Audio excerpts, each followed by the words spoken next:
Good morning, good afternoon, good evening, wherever you happen to be. Welcome to a little chat about what we're all doing to pass the time by watching television, as opposed to other things. There's lots of things you can do to pass the time. There's exercising, there's reading books, listening to audiobooks, doing work, doing things on your computer, creating things, doing puzzles. There's all kinds of activities. But watching TV is something we probably are almost all sharing right now, and probably we're watching more of it than we have watched in a long, long time before. Here in Canada, we're used to the occasional snowstorm keeping us indoors. We get our storm chips, as we call it, and we maybe binge watch something on an afternoon when it's raging snow outside. But usually that's only a day or two, and then we're back to normal life. Normal life is gone and will be gone for quite some time now. A couple of months at least, and maybe even more. So it's going to be a little dodgy trying to find new TV content, and I mentioned that yesterday in the video I did, which somehow ended up getting half deleted or something on YouTube last night. I don't know what happened there, but I apologize for that. I'll apologize anyway because I'm Canadian. We apologize for everything. We're always sorry about things. But I don't think I had anything to do with it, but nonetheless, it's my channel. It's missing some content, therefore I am sorry. Anyway, I asked you yesterday if any of you would want to comment on what you're doing for television. I did get a few comments. I'm going to share them here on the broadcast before I get into my own content. Broadway Blue Shirts wrote in and said he's watching Survivor and Family Guy reruns and also some American Idol, but he's wondering what they're going to do when it comes time for live performances for some of these shows. Like the voting shows like American Idol, Talent, and those kinds of things where people vote and there are supposed to be live performances. Not sure how that's going to go. They may have to be canceled or at least delayed. Cam Anderson wrote in and he's watching or is looking forward to watching the new season of Trailer Park Boys. I think they're on Netflix pretty well with everything they've done.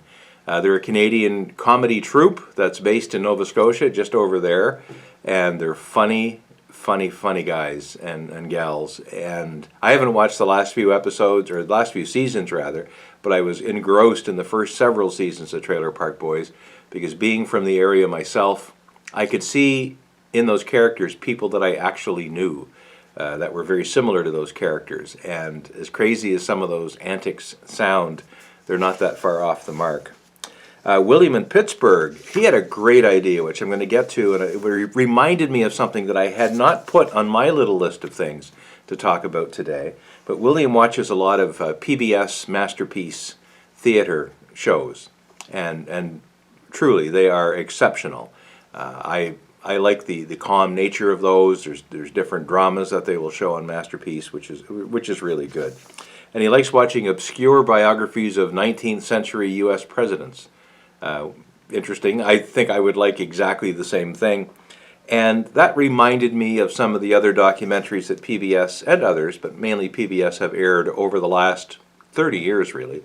And those are the movies by Ken Burns. Ken Burns makes the most amazing content, documentary style.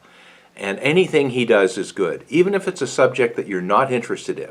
If you watch a Ken Burns documentary about that subject, you will become interested in it, because he just has that talent of capturing the viewer and taking them right into the story.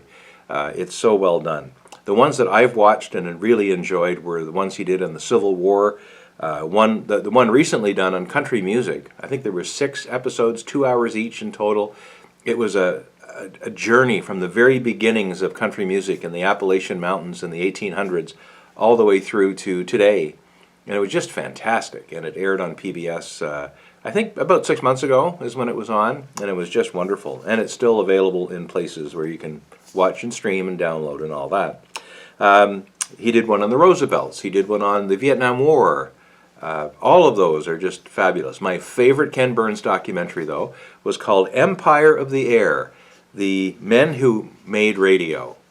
I would watch that probably once a week and just over and over again. The stories he tells about the late 1800s into the early couple of decades of the 1900s when broadcast radio was being invented, and there were competing technologies at work, whether it was Marconi or Fessenden or the other inventors that were in conflict with the kind of technology that they thought radio should become. and fantastic stuff. The guy who invented FM, way before any of us ever heard of an FM radio, and the story of him. So it was excellent. Now, Alan Shields, he wrote from Hamilton, South Lanarkshire in Scotland. And Alan writes frequently, and he's a very interesting character, as I've come to know. He watches all kinds of things. Of course, being in the UK, the channels that he would get and have access to are different than we would have in North America, for instance. But he also watches the things that we watch around the world, such as Netflix and streaming services like that. He's been watching Star Trek The Next Generation lately, starting early and moving through just to try to do it linearly. Lethal Weapon Season 3 is one thing he watched just last night. Miracle on Ice, the Disney show, he watched that in the afternoon yesterday. He's also been watching some episodes of Still Game. I'm going to talk about Still Game in a minute, but it's a great show made locally in Scotland, and it's absolutely hilarious. And I'll be recommending that here in a minute. And soon, Alan's going to start watching Picard, because it's now landed on Amazon Prime. And until Alan made that comment, I actually didn't know Picard had landed there. I know it had started on CBS All Access, and thought, just for lack of better information, that it was still there, and might be hard for me to get, because I don't think I subscribe in my regular package to the channel that would have Picard. But now it's over on Amazon Prime, so I probably can go get it there, and I'm looking forward to that. Big Trekkie, always have been. I like some episodes or some series better than others. Wasn't a huge fan of Deep Space Nine, but I still watch them all. And Picard has been getting great reviews, so I do want to see it. And I haven't watched any of them yet, but now that I know they're on Prime, I will go there and I will watch them. And I will watch them in the right order, which would be great. One thing Alan also mentioned is that he had 2 sports subscriptions, which he's now canceled. Due to the fact that there's no sports, no live sports being played. I did the same thing. I had 1 sports subscription to a service called Dezone, because it gives me Premier League football and other football tiers in the UK and elsewhere in Europe in particular. There was cricket on there. There was U.S. American football, which I can take or leave. I have a team I cheer for, but I won't just watch any old football game. But all of that was being delivered on Dezone. And it's a great service. I have nothing wrong or nothing bad to say about Dezone. D-A-Z-N is how they pronounce themselves. And they were just not providing any new content. So interestingly, they have an option on their webpage which allows any subscriber like me to pause or to freeze the service. So I actually paused it so far till July 1st. And I'll reevaluate that decision later, but that's my forecast time period when we should start getting back to normal with things. So paused it till July 1st. I won't be charged any subscription fee, but I remain a customer and I remain in their database. And then right now, if I don't do anything else, they will automatically start billing me again at the 1st of July. And the service will then reactivate on my application. So pretty happy about that. So thanks a lot, Alan, for giving me some of the content that you have been watching lately. So I think one thing we all have access to pretty well wherever we are in the world these days, in some form or other, are streaming services like Netflix, Prime, and others. And I have some Netflix shows that I think are exceptionally good, that I like the most. I have some on Prime, and we have a couple of other services here in the household that Janice and I both like a lot, and I'll talk about those here in a minute. So first off with Netflix, I'm very happy, as I said yesterday, that they're bringing back the 3rd season now of Ozark. I haven't watched any of them yet, but I plan to today after our walk. Ozark is a really, really good series. And I should say at the outset, some of these series that I talk about are not suitable for all ages. So they're not necessarily good for kids, but they should be fine for adults that have a certain tolerance to language and some violence and that kind of thing. So I don't discriminate myself, but you may wish to.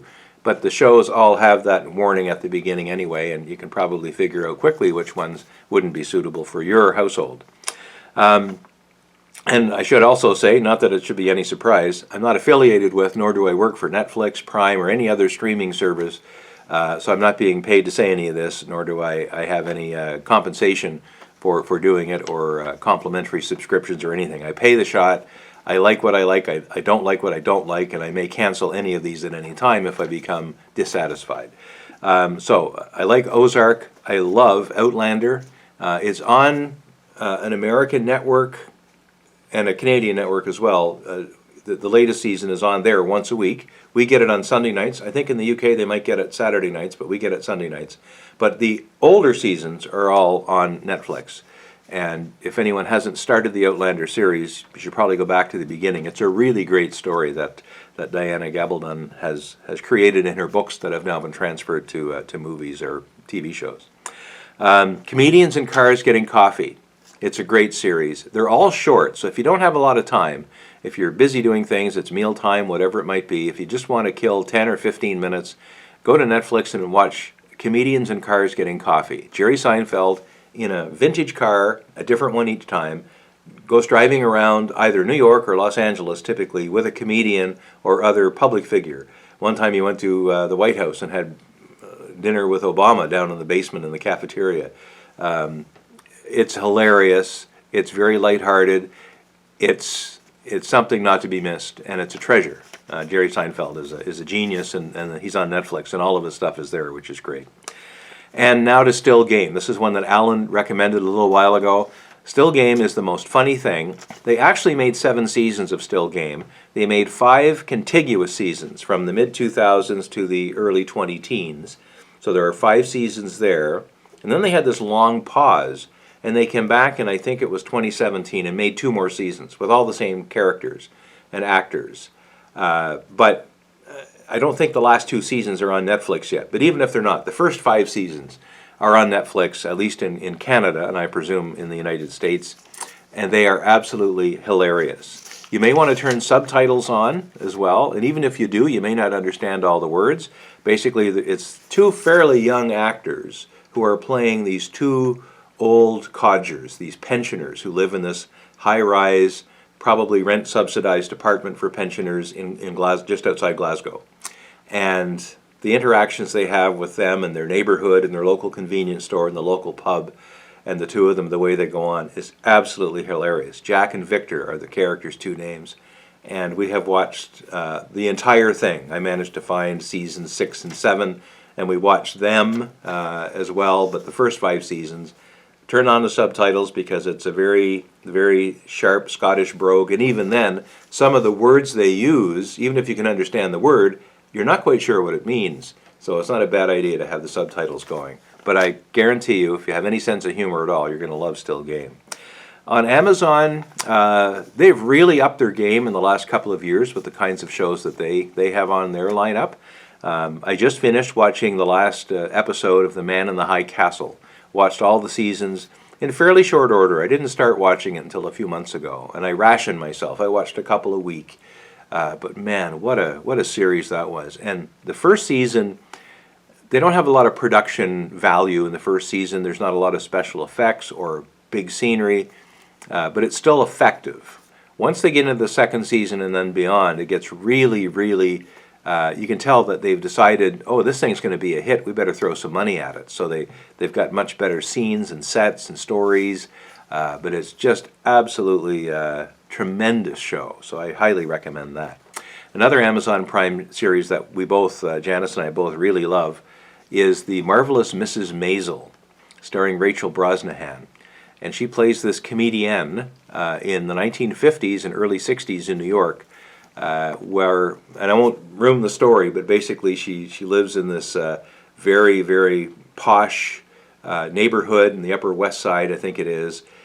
She's got these annoying parents who are played wonderfully by Tony Shalhoub and Maren Hinkle, and they are just so annoying. It's funny. And she's married to a guy. Soon, early on, the marriage goes a little sideways, but his parents are comical as well. But the best thing about the show is the degree of choreography. And you don't usually think of a sitcom type series as having choreography, but this is choreographed to the hilt. There are long extended scenes of people walking through others and picking things up and interacting with other characters. And you know that the planning to set this particular scene up, that may go on for 90 seconds with a single camera, is unbelievable. The music, the real quality music from the time, is also unbelievable. And the acting, the writing is very, very tight. I would highly recommend The Marvelous Mrs. Maisel on Prime if you have the chance to watch that. I also like Fleabag. Janice didn't, but I really like Fleabag, with Phoebe Waller-Bridge. She wrote and starred in this show and then some other shows that are similar. You're very uncomfortable when you watch it, but you can't, in my view anyway. I was made very uncomfortable in watching it because at times she'll look right at the camera and talk to the audience, which breaks that fourth wall, and it's something that needs to be done well if it's going to be done. And I think she does it very well. Janice didn't think so, that's why she didn't really want to watch the rest. But I watched it to the conclusion of the second season, which is the only 2 that they made, and it was really, really good. So highly recommend Fleabag. The big thing I'm waiting for early in May is the return of Season 5 this time of Billions. I would say that Billions is probably the favorite TV series of mine of all the series I've watched, I'd say in the last 10 years, and maybe ever. It's just unbelievable. The characters' development in there, the story, the way the story has had twists and turns. I think it's Brian Koppelman is one of the creators of this, and he's done other things in the past, I think, including The Wire. I think he was involved in that, and the Bosch series perhaps as well, which I didn't watch, but I did watch The Wire and loved it when it was on. But it's unbelievable. The story, I'm not going to get into any of it because there are all kinds of cliffhangers with each season's ending. But the actors, actresses, the story is perfect. So I highly recommend Billions if you haven't watched it. Some of the other things that we have in our household, some of the streaming services, I won't get into all the shows that they have, but we have BritBox. BritBox is great. It's owned by BBC and ITV, and they take a bunch of British shows that they have both aired on their networks and package them for streaming delivery to, I think, Americans, but certainly Canadian audiences. And it's a perfectly legit service. You can subscribe to BritBox. It's $5 or $6 a month, I think. And for that price, it's worth it. You can stream almost live many of the shows that are airing in real time almost over in the UK. The other network that we get with a lot of UK content is Acorn. And that's also a legitimate legal network in Canada. Acorn is not only British TV, there's a bit of Canadian stuff on there, there's a bit of Australian stuff on there, but Janice actually prefers Acorn to BritBox. It's cost about the same, it might be $1 or $2 more per month, but it's a really good streaming service. And it'll have shows that aren't on BritBox. They don't usually share the content, so Acorn will have another whole set of shows from the UK. And Janice watches lots of those mystery shows and dramas from the UK, which we really like. We just like the whole approach that the UK has to their comedy and to their drama. It's more cerebral than some of the decaffeinated stuff that we get here on this side of the ocean. There are other things that we have. I have a regular cable package. I may say goodbye to it soon, but with all that's going on and my thirst for news, I want to make sure that I have access to all the news that might be out there. So for now, I've kept the package going, and that's given me access to what we in Canada call Crave TV. And Crave allows you to watch things that have recently streamed on some of the movie channels like Showtime and HBO. And Crave will compile those, even some regular network series, and allow you to watch it off of that one platform. So Crave has lots of Showtime series that I watch religiously when they're on, and they include Homeland, for instance, which I watched about halfway through the entire series. I've stopped. I don't want to even say when because that's a bit of a spoiler, but I stopped about halfway through when one of the characters was killed off, and I haven't watched it since. And I do intend to watch it and pick it up, but certainly the seasons that I did watch early on were great. I think Mandy Patinkin is one of the best actors on the planet today, and his contribution to Homeland is very, very valuable. And I think, to me, makes the show. If it wasn't for Mandy Patinkin on the show, I don't know if I would watch, frankly. I'm not a huge Claire Danes fan. I'm not a huge fan of some of the others. So it's the Mandy Patinkin show, if you ask me. Another one is Ray Donovan with Liev Schreiber in it, playing the lead character. Fantastic. They did the same sort of thing, though. They hurt me when they killed off a character that I was quite fond of, And I haven't picked up the series since, but now that I have more time on my hands, probably, I'll be able to do that.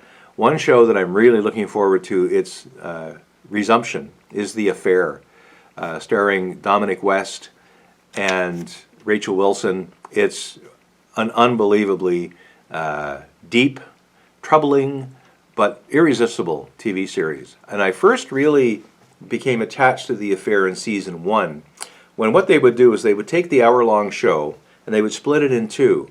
And the first half of the show was told from the perspective of one of the characters, and then the second half of the show would show all the same scenes, but as seen by another of the characters. And you could see how they differently interpreted the same set of events. I just thought that was masterful. It doesn't happen as much now, but it still happens from time to time in the series. And it's really, really good. I think the characters have developed very nicely.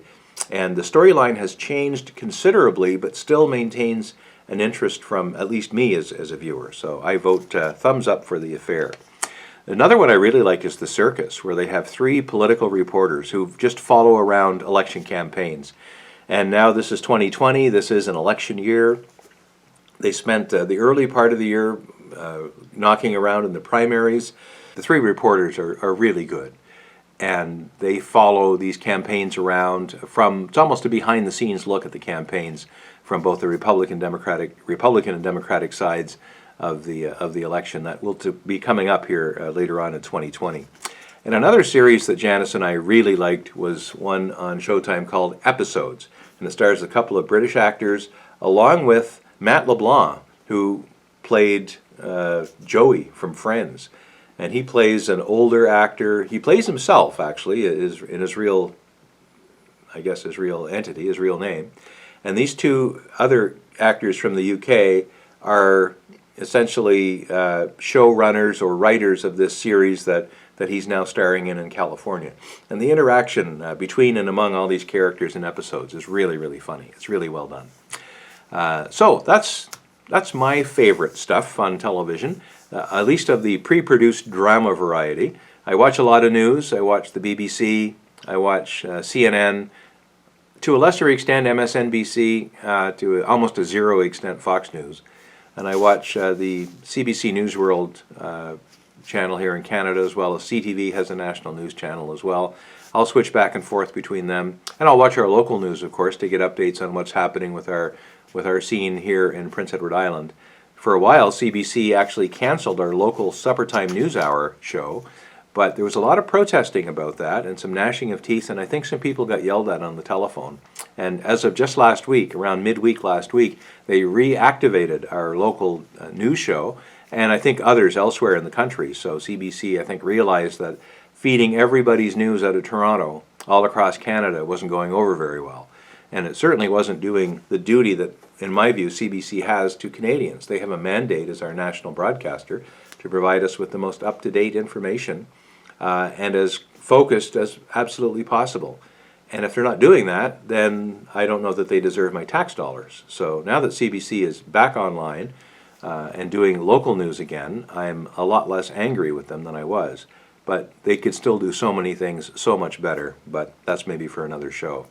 I hope you're enjoying television wherever you may be. Some of you are obviously watching YouTube as well, and I thank you for that. I know that one of the things Alan said he likes to do for his viewing is to watch not only this show or channel, but also my son Neil, who has Post to Post, and he has tens of thousands of subscribers, and he's way better at this than I am. But I'm grateful for the views that I get. It's a couple of hundred a day maybe, and that's good enough. I enjoy just interacting in some way, or acting, maybe not interacting so much, although the comments give me a little bit of feedback with you, the viewer. So I hope you're having a wonderful weekend, and hope the weather's decent, not that you can go out and do much in it, and we'll see you next time.